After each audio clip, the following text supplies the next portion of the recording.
Hello everyone. दोस्तों, आज हम लेकर आए हैं आम जीवन में काम आने वाले कुछ वाक्यों की इंग्लिश। ठीक है, इसके पहले भी बहुत सारे वीडियोस आ चुके हैं।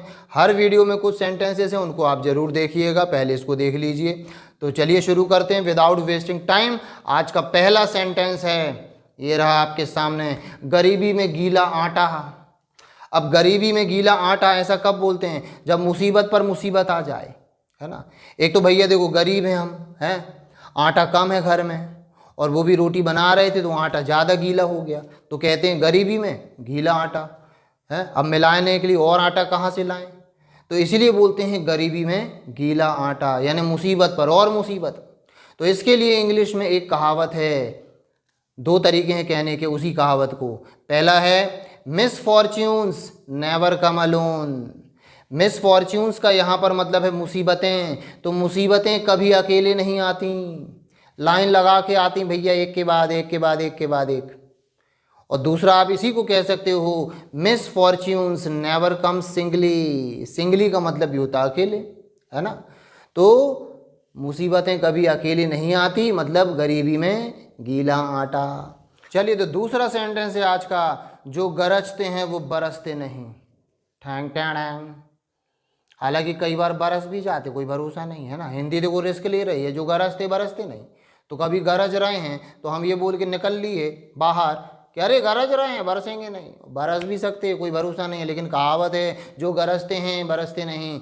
ये ऐसे लोगों पर यूज़ होता है जो खोखली धमकियाँ देते हैं कि मैं तुझे देख लूँगा, तू मुझे जानता नहीं है। तो हम कहते हैं भैया, जो गरजते हैं वो बरसते नहीं। इंग्लिश में कहावत है, बार्किंग डॉग्स सेल्डम बाइट। भौंकने वाले कुत्ते बहुत कम काटते हैं, शायद ही कभी काटते हैं। सेल्डम का अर्थ होता है बहुत कम, शायद ही कभी। देखो, अंग्रेज रिस्क नहीं ले रहा, वो कह रहा है भौंकने वाले कुत्ते बहुत कम काटते हैं, शायद ही कभी काटते हैं। मतलब भैया कभी कभार काट भी सकते हैं। तो कल को कोई आरोप ना लगा दे कि आप तो कह रहे थे कि भौंकने वाले कुत्ते कभी नहीं काटते, ये तो हमें भौंक रहा था और फिर काट भी दिया है। तो ये इसलिए अंग्रेज यहाँ रिस्क नहीं लेता, वो कहता है बार्किंग डॉग सेल्डम बाइट। आप भी बोलते रहिएगा मेरे साथ, ठीक है। चलिए, आज का लास्ट सेंटेंस है। कई बार जब हमारे यहाँ कोई आता है ना, बहुत दिन बाद आता है, तो हम उससे पूछ लेते हैं और कैसे आना हुआ।